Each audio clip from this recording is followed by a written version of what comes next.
আপনারা কোনো দলের গোলাম নন। আওয়ামী লীগ আপনাদেরকে গোলাম বানাইতে চাইছে। আজকে তাদের পরিণতি এবং ঠিকানা হয়েছে দিল্লিতে। আপনারা আপনাদের সহকর্মীদের থেকে শিক্ষা লাভ করেন। আমরা চাই প্রশাসন এবং পুলিশ হবে বাংলাদেশপন্থী।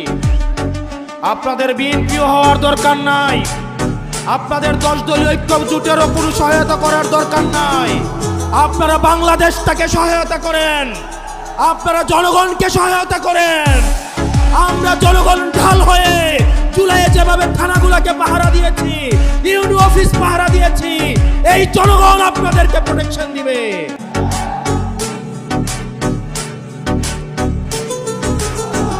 আমরা চাই এই অভ্যুত্থানের পরে প্রশাসন এবং পুলিশের ভূমিকা হবে নিরপেক্ষ।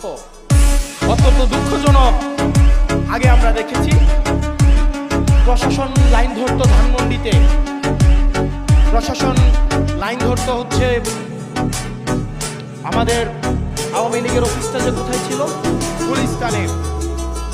এখন আবার দেখা যায় প্রশাসন লাইন ধরে গুলশানে। কোন এসপি বলে দিয়ে আসে তারা নাকি তারেক জিয়াকে তার জেলার 5টা আসন, 6টা আসন, 11টা আসন উপহার দিবে। আমরা ভেবেছিলাম বাংলাদেশে এই সংস্কৃতির পরিবর্তন ঘটবে। অত্যন্ত পরিতাপের বিষয়, আমরা দেখলাম গত পরশুদিন 10 দলীয় ঐক্যবদ্ধ জোটের আমাদের এক প্রার্থী, এক নারী বোন যখন ভোটের জন্য বাড়ি বাড়ি যাচ্ছিলেন, তখন একটা দলের একজন কর্মী এই গর্ভবতী মায়েকে পেটে লাথি দেয়। যারা এই সুবর্ণচরে গৃহবধূকে গণধর্ষণ করে ধানের শীষে ভোট দেওয়ার জন্য, আবার আজকে ইতিহাসের কি করুণ পরিণতি, ক্ষমতা না যাইতেই আজকে এক সন্তান সম্ভব মায়েকে পেটের মধ্যে লাথি দিয়ে অসুস্থ করে ফেলে। প্রিয় বাউফলবাসী, আমরা দেখতে পাচ্ছি বিভিন্নভাবে রাজনৈতিক হুমকি ধামকি দেওয়া হচ্ছে, কেন্দ্র দখলের প্রস্তুতি নেওয়া হচ্ছে। অনেকেই বলছে নির্বাচনটা যাক, নির্বাচন গেলে নাকি আমাদের অবস্থা দেখে নিবে। অনেকেই বলে বাড়ি থেকে প্রয়োজনে ব্যালট ছাপাইয়া নিয়ে নাকি ভোট দিবে। এই তরুণ প্রজন্ম কি বসে থাকবে? এই তরুণ প্রজন্ম কি বসে থাকবে? এই তরুণ প্রজন্ম হাসিনাকে ডরায় নাই। এই তরুণ প্রজন্ম হাসিনার এই যে কামাল পেট্রোলকে 2 টাকার দাম দেয় নাই।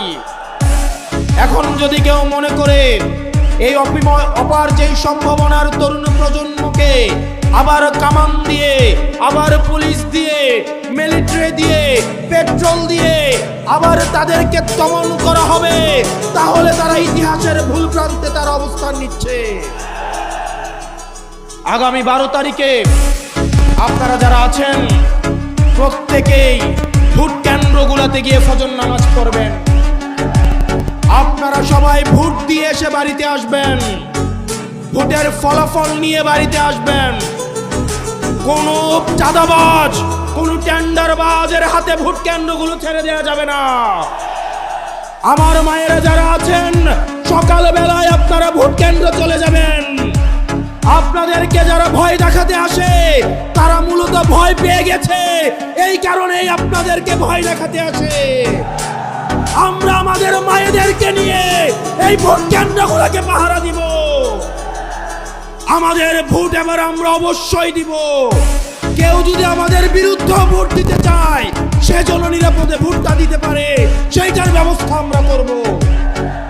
প্রিয় বাউফলবাসী, এই তরুণ প্রজন্মের রক্তকে বারবার ব্যবহার করে শাসক গোষ্ঠী বারবার ক্ষমতায় গিয়েছে। এই তরুণ প্রজন্মের রক্ত, এই রক্ত মাখা ক্ষমতা, রক্ত মাখা গদি এই শাসক প্রজন্মের অনেক পছন্দের। আমরা এতদিন শুধু রক্ত দিয়েছি, এখন থেকে আমরা পলিসি নির্ধারণে অংশগ্রহণ করব।